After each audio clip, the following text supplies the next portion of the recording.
I turned to him and he said, "You stupid motherfucker, take the charge." I was like, "Yo, I don't do drugs, man." He said, "Yo, it makes it easier, man." I said, "Nah, I ain't doing drugs, man." I took it in frustration. I took it and I threw it in the toilet.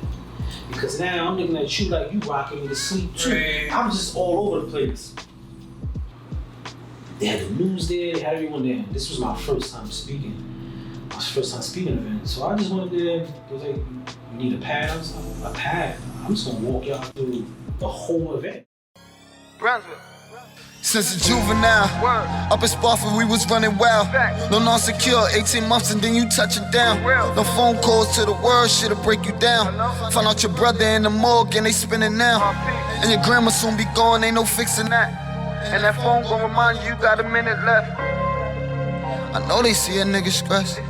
So special. Other young nigga blessed. I paint this picture from a dark place.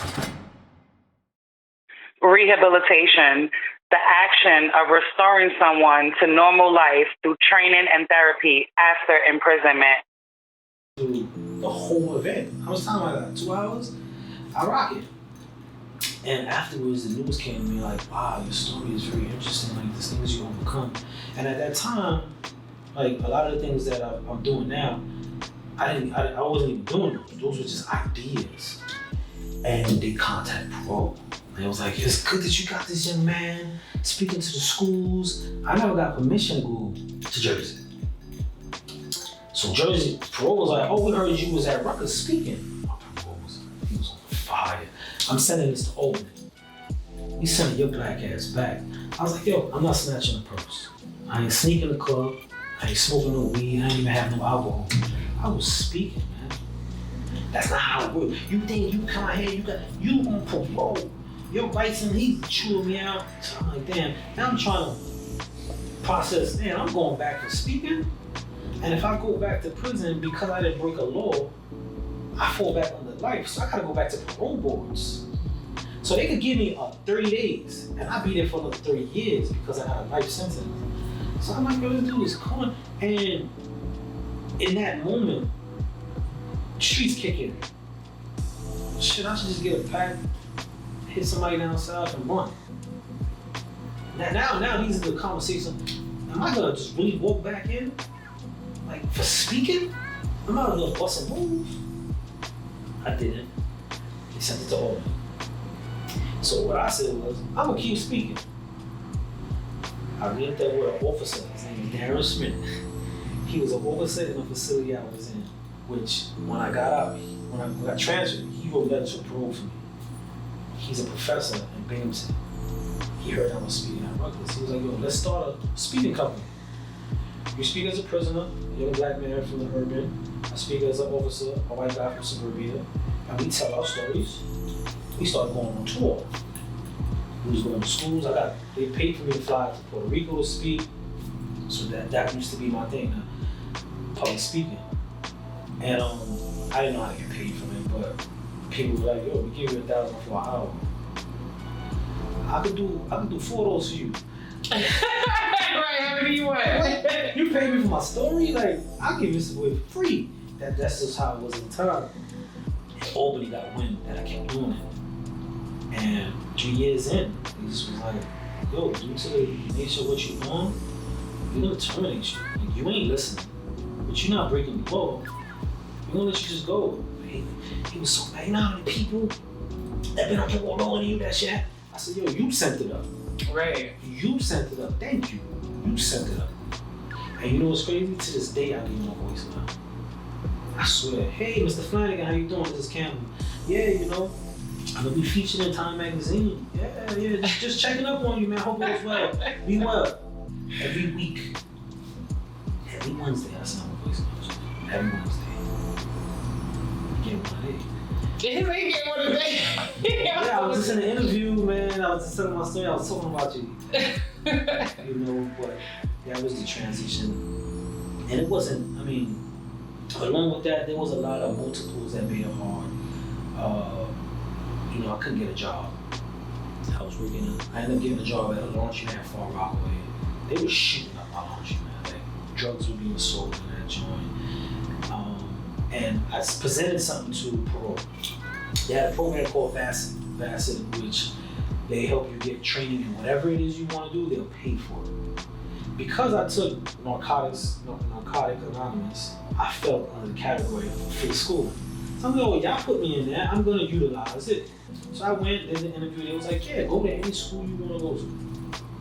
So I said, I'm gonna go to engineering school. I love music. I'm gonna go to engineering school. They told me, nah, we think that's too much when you're meant to be in class. You know, we don't think it's a safe environment. How about school buses? Get your CDL, we can get you on the program. So you trust me to drive all enough with this big ass machine with 100 kids in it, but you don't trust me in the classroom. And that's when I was like, you know what? I can't. The system ain't gonna help me. It's not gonna help me.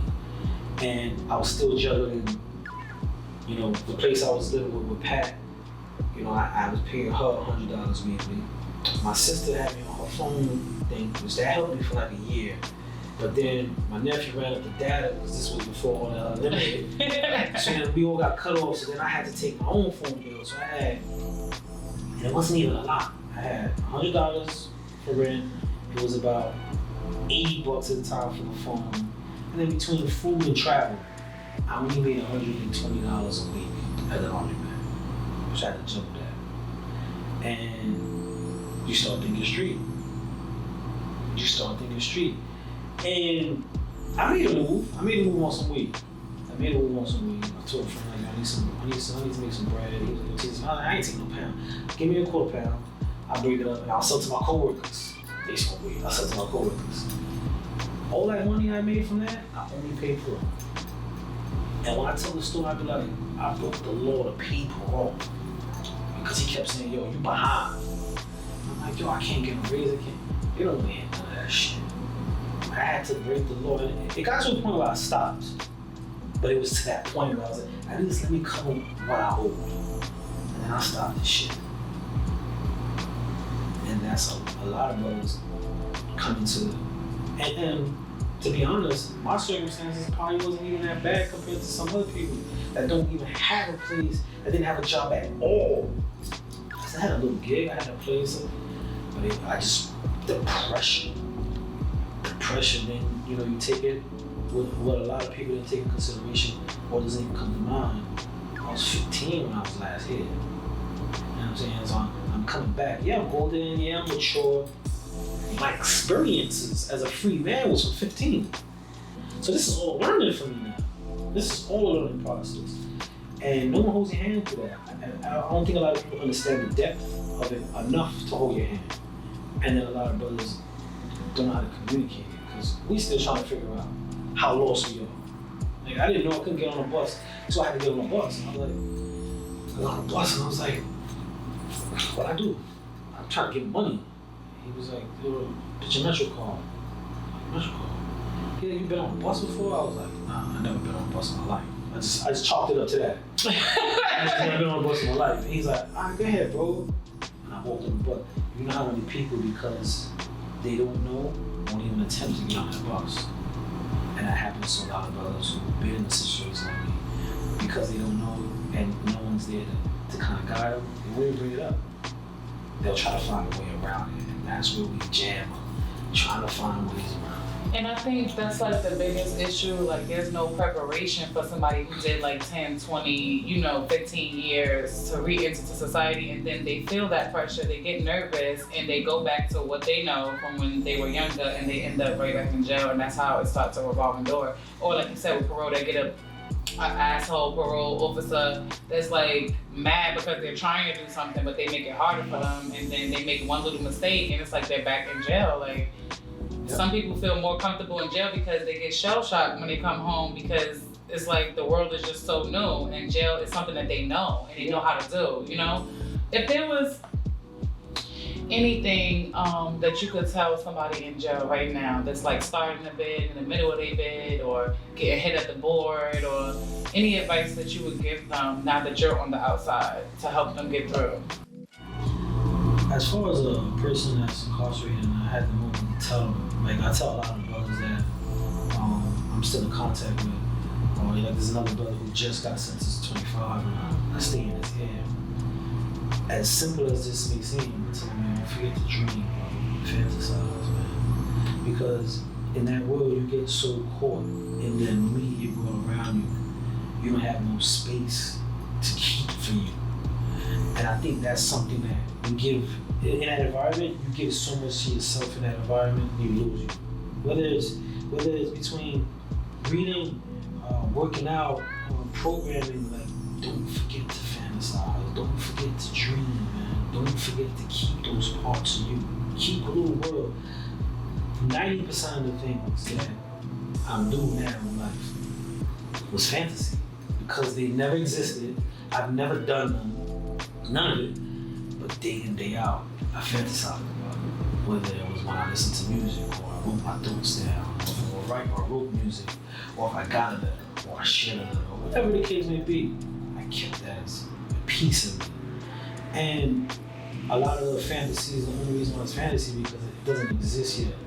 But it sets you up to a point where you'll be in a predicament to go in that realm, that area, or get close. And even if you don't get to what you need, that travel towards it, there's a lot of good shit in between, you know?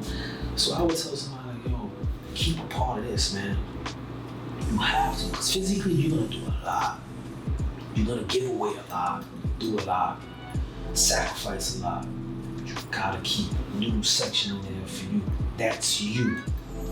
And hold on to that. You have to. You see how you said you came from a two-family home or whatever, it was basically your environment that got you wrapped up in that situation.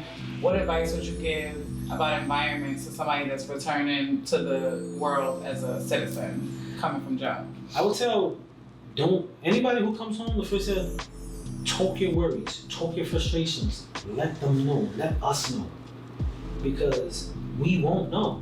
Everyone's worrying about what they worry about. Right. And no one, if you can't speak it, we can't help it. Talk it, seek it, find somebody who could relate or someone you trust, vent. Especially as a man, I don't want to just say man, but I'm saying that from my experience of that's the facilities I was in. We don't talk. Right. We don't say what's hurting us. We don't say what we fear. We don't say what we can't do or don't know what to do. We gotta just know it. Talk it. Even if, and I don't do it to everyone because not everyone is worth, or not everyone is suitable. I'm gonna say, well, not everyone is suitable for your expression. When you find somebody who is, share that and be willing to take that exchange in conversation. Because we don't do that. We don't do that without incarceration. Right. So man, it's not who is incarcerated. You got times that. What advice would you give them about like staying away from the crowd that got them in there? Because you know when you come home, you do go back to what you know. That's like your first instinct, you know. I tell everybody, and I had to tell people that I personally knew. I had this thing was, did you write me once? Did you write me once? Did you send word to somebody who wrote me once? Then that's our relationship. Then that's our relationship. I could, even if someone just sent word like, yo, tell him I said what's up, I hold that like gold. Right. But if I never got word from you, you never wrote me once, that's our relationship. And I tell people, don't forget your relationships. Don't forget who was writing you, who sent that 50 pounds, who took the trips on them bus. Don't forget those. Don't forget the people.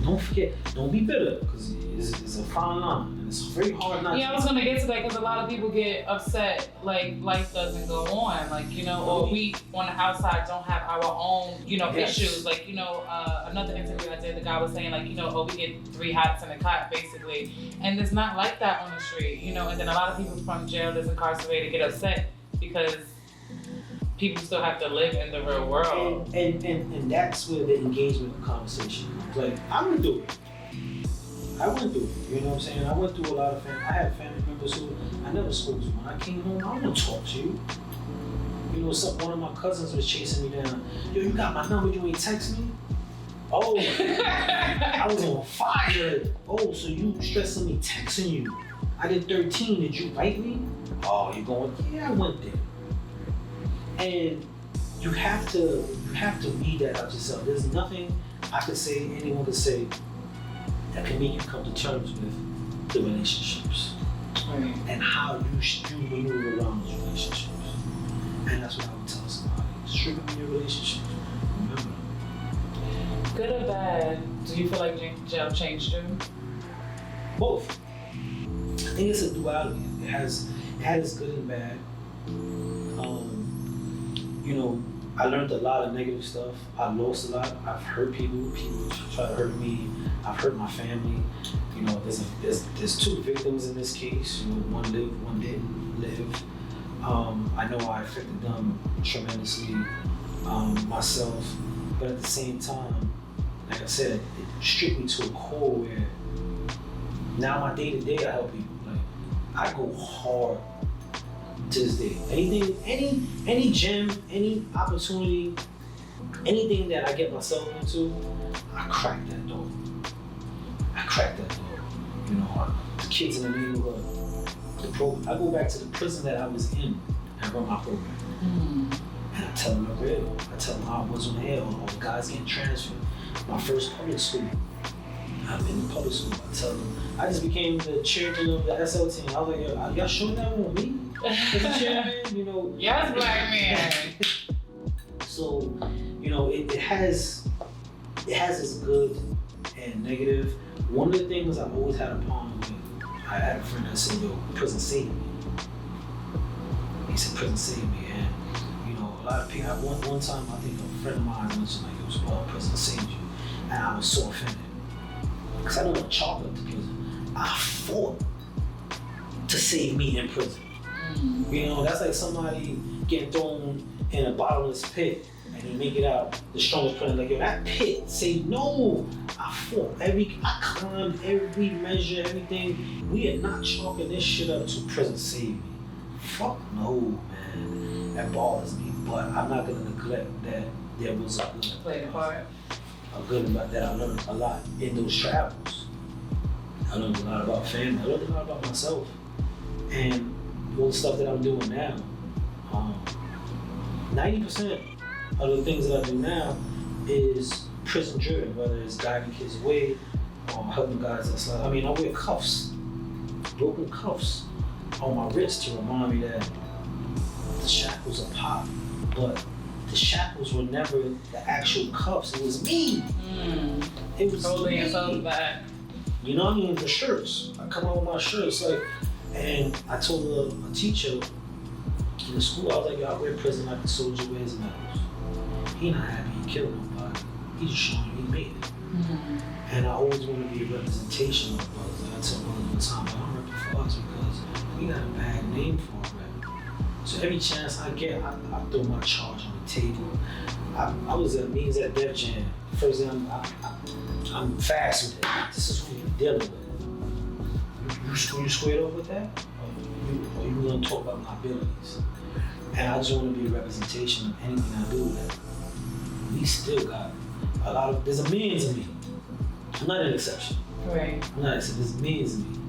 Some just not there yet, some never got the look, some just didn't take that one step because it was too far. But that's what I try to do, try to be a representation. Who is Spud today? Spud today is too many people. Too many people. You know, I'm still, like, people get mad at me. I got a friend who gets mad at me when I say my ex-con, right? Nah, son, you more than that, son. You're a philanthropist, you that. And that's cool. But everything I've done made me. Everything I've done. I'm a parent. I'm a street kid. I'm a hustler. Not a drug dealer. I'm a hustler. I'm an ex-con. You know, I'm an engineer. I E&R. I own my 2 businesses. Like, there's no limit to what it is. And Spud itself means some people understand differently. And that's my whole thing. Just different.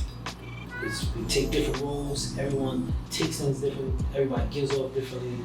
And if I could just keep doing that, whatever it is, keep doing that and be happy, that's what it is. So if I could just narrow down what is Spud, Spud is just overcome. It's just to overcome, whatever it is. Overcome and share it. I have to share it.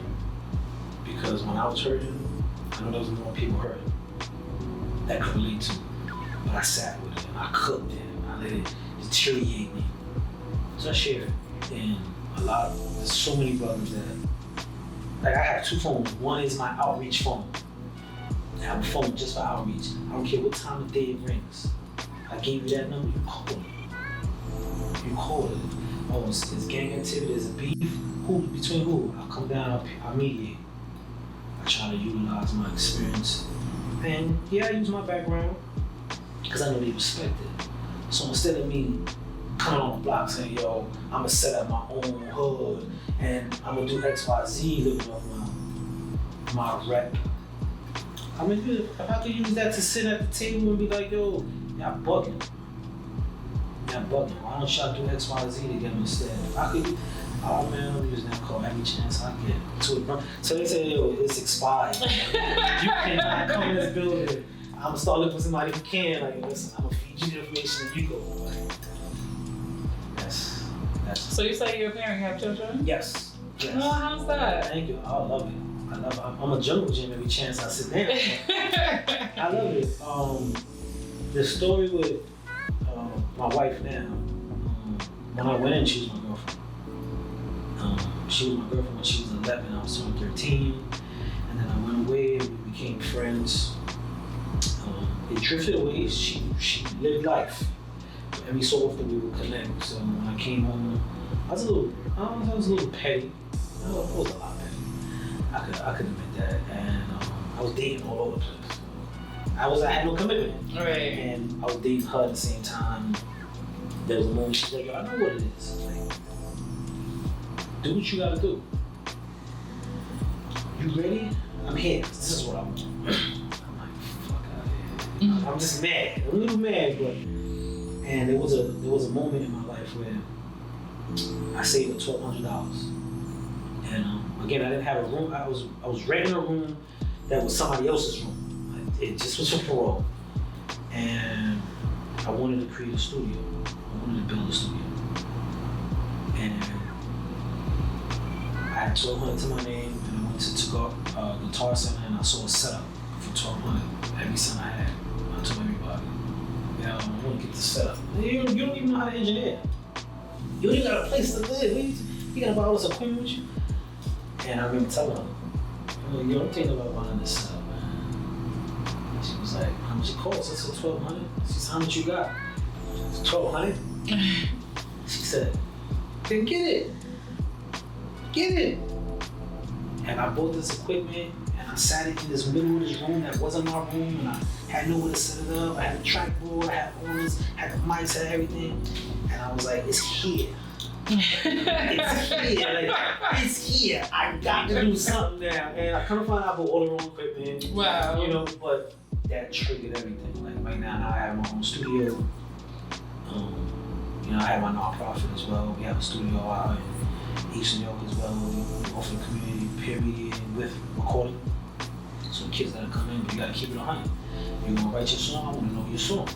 Don't tell me you pushing a pen or you just took the bus. I wanna hear your pain. And then what I do in the songs, I have them remix the song. So if they're talking about violence and what they're gonna do, I ask them, remix a song on what you could do better. And what could you change for your circumstance? So what's your end goal? And then they remix the song, and then I say, it's just that easy. You see how you said you wouldn't clap, son? You probably would too. It's just that easy, bro. You just did it. You answered the question. I ain't tell you what to say, you did it. And the turnaround for that is amazing, how much effect, and just the music changed lives. So I use the music in my story, and we go from there. If you could say anything to somebody on the board of parole, like about their requirements or their questions or their process of choosing someone to go home or not, like if you could give advice on what they need to change, what would you tell them?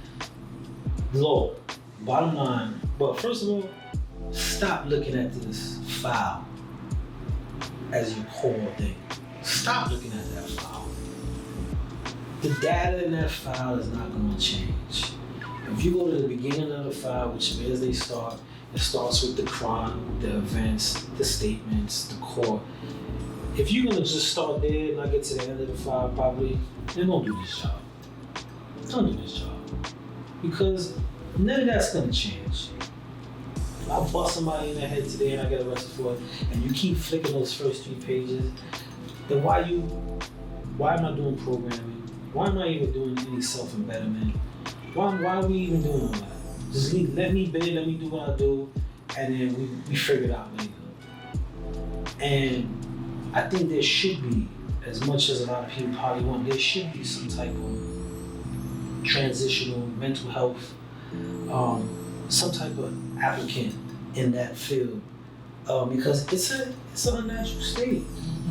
And you face all kind of mental woes, from police brutality, inmate, psychological, emotional, detachment from family.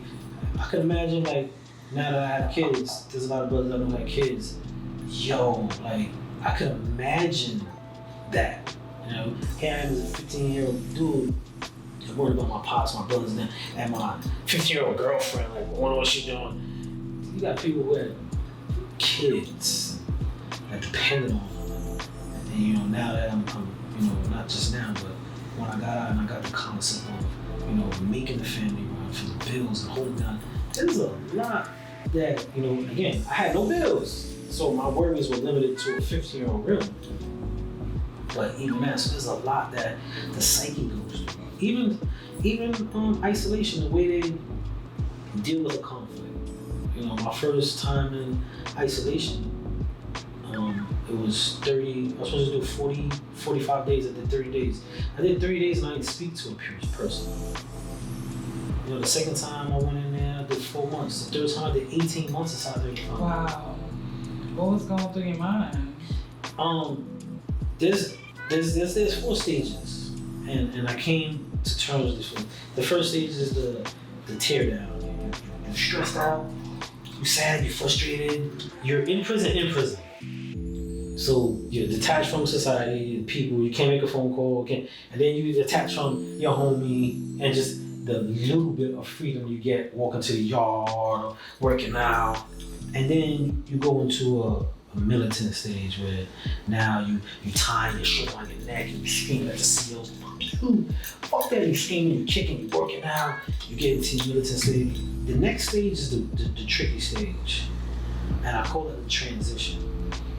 There's like a fork.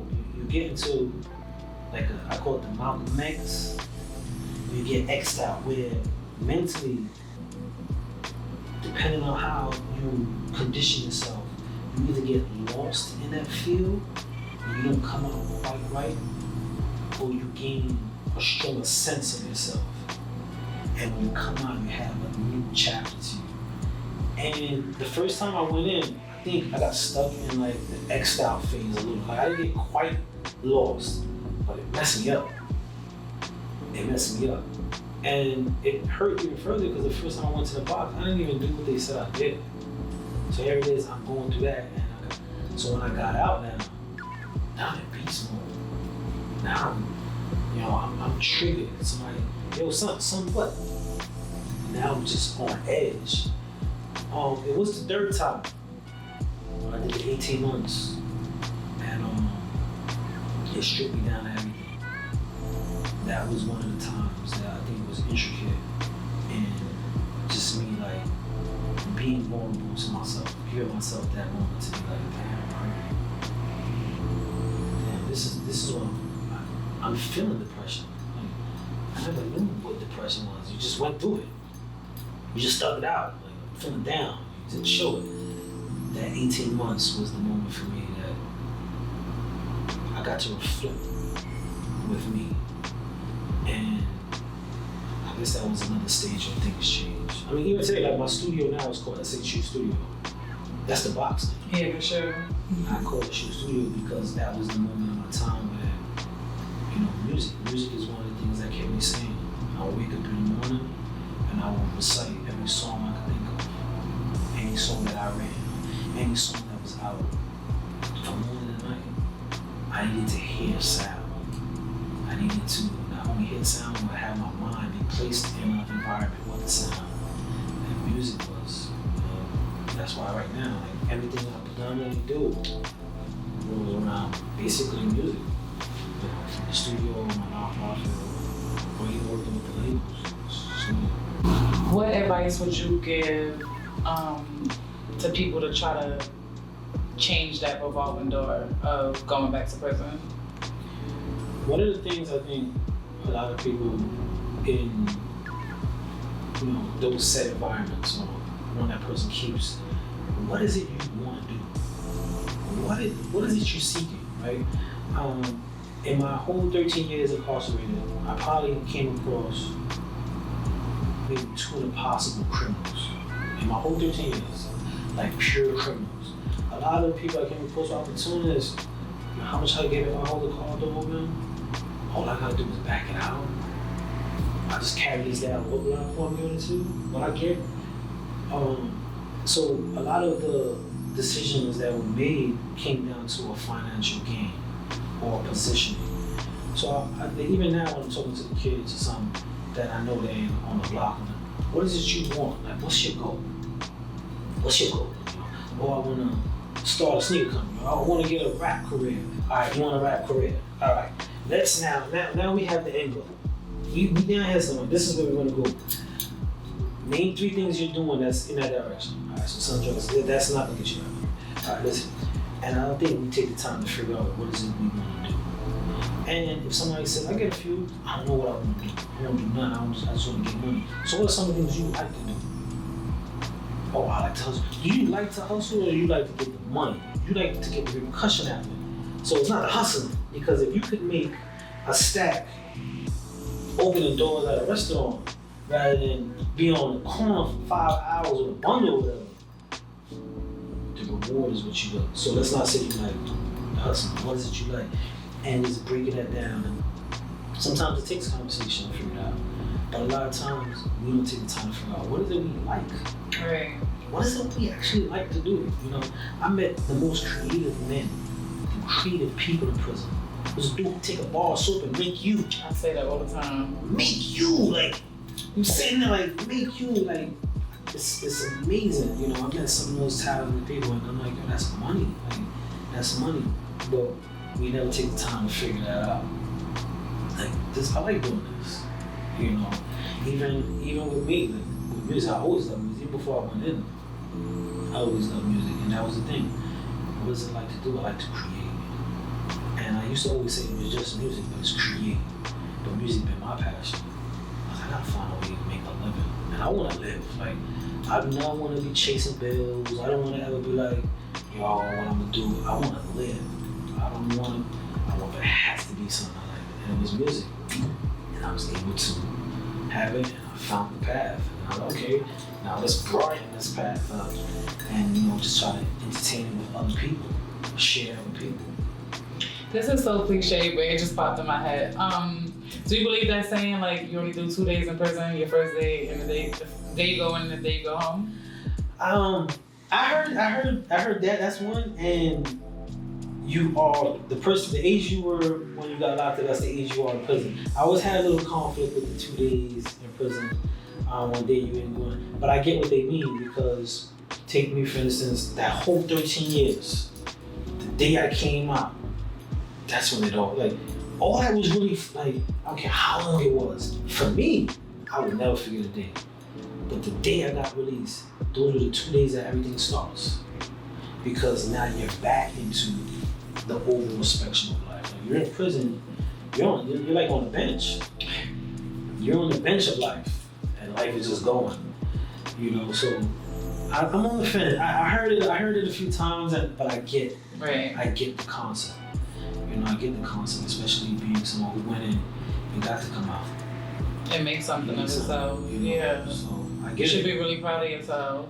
Sometimes I don't realize it. Sometimes it takes conversations like this, or like when I do a public speaking, and someone will be like, yo, what? And I'm like, damn, I did go through that. Like, there was moments that were very uncertain. Right, and you don't look like it, How do you feel like your mental health is? Like, do you have I'm crazy. I'm all right. I come to terms with it. Like, I say that a lot I'm crazy because like when I'm talking to a lot of brothers that have been through something or have some type, I want them to understand that it's not an abnormality that you feel a certain way or you've been through something, because once you do that, you restrict yourself to some of the things because you feel different, you feel wrong, you feel off. I tell people like, yo, I'm crazy, man. I'm crazy, but I can't turn to it. Right. I know where my crazy fits. Right. I know how to utilize my crazy. I know how to make people comfortable with it. And I think, with my mental health, again, like seriously speaking, I didn't know how in depth I was depressed. You've been through stress so long, you don't even know you're stressed. It's just, and I didn't know that till I kind of got out. And some of the stresses that I was facing were gone. It was like, damn, I was holding on to a lot. Like I was very heavy. But you become accustomed to that holding it. Become accustomed to holding it so long that you think that's what it is. This is me. You stress and depressed for so long, you think it's a strength. Because that's how so when things is going good, you're like, nah, something off. Something off. We hold it so long, we think it's a strength. So it took a while for me to get that, and then you start to experience happiness, like seeing my child being born. Seeing guys that are going through a certain circumstance and offering something or rebuilding, and then I'm seeing the light, the joy from them. It's like damn, man, I'm happy. Like you get to experience those joys, which kind of balance out your mental health. And then you learn a lot. Like I learned a lot dealing with these kids. I learned a lot. Sometimes I'm not planning what I'm saying, and us just dialogue. And I'll even tell them like, "But Chad, you helped me get a perspective." Because that's another thing that we as people really do is give the worth. Like if I have information, if I'm knowledgeable about something, a lot of people are so quick to want to expose this knowledge and be the supreme exposer of it. And it's rare that in the midst of that, you might say one thing that I'd be like, yo, I could add that to what I'm doing. I just created your worth in that conversation, which uplifts you. And it's being real. A lot of people just hold that like, damn, that's a god. Yeah. I'm gonna add that in what I'm doing. And just cut that whole worth for that person. So I try to do that, and in those moments gives me a creative happiness. It creates a happiness, and it balances me out throughout the things that I do in life. So my mental health, it went through it. It went through it, knowing and unknowing. It went through it, and sometimes I find out after I'm out of it, like, yo, my mindset was crazy. Like I was at a dark place. Didn't even know it was dark so long. Right. I just adjusted to the side. So do you have any last words, anything you want to say, anybody you want to shout out, how can people reach you, get a part of your program, anything? I can be reached at spudbrooklyn.com. Everything is Spud Brooklyn, website, on social media. Spud Brooklyn, we do a branding company where we help artist development, exposure, creative control, creative aspects. My studio is Shoe Studio. We do artist development there, engineering. We help curate music, put out music. We even shop music. My nonprofit is called Spud Inc. Some people understand it differently. Where we kind of merge what Spud Brooklyn is doing. Shoe Studio, we do it in the outreach. We have anger management, job placement, music business, you name it, anything outreach. We do informational packaging. But Spud Brooklyn is my core. If you look it up, check me out, search it, anything. Spud Brooklyn, that's SPUD BROOKLYN. And I reach back to everybody I can. Thank you. I appreciate you. I appreciate your time coming here, telling your story. I'm hoping it can touch somebody that needs it, or inspire somebody who needs to be inspired. No problem. Any way I could help, any way, please let me know. And you should be really proud of yourself. I don't even know you, and I'm proud of you. Like, just hearing your story, it's a great story. It's a great success story, to be a black man. Let me give you a standing ovation. God, black man! I paint this picture from a dark place. Touching all base, 18 next to Canada. Think I saw Drake. Nah, but I saw he was in the big box. He told me keep my shoes tied. Don't ever leave a bruised pod. COs hold they news high. Favorites of their own kind. Prison in their own mind. We living through it due to time. Niggas snitching, dropping dimes. Never was a friend of mine. Working out my figure fine, but I just wanna hug my mom. Tell my shorty she the one.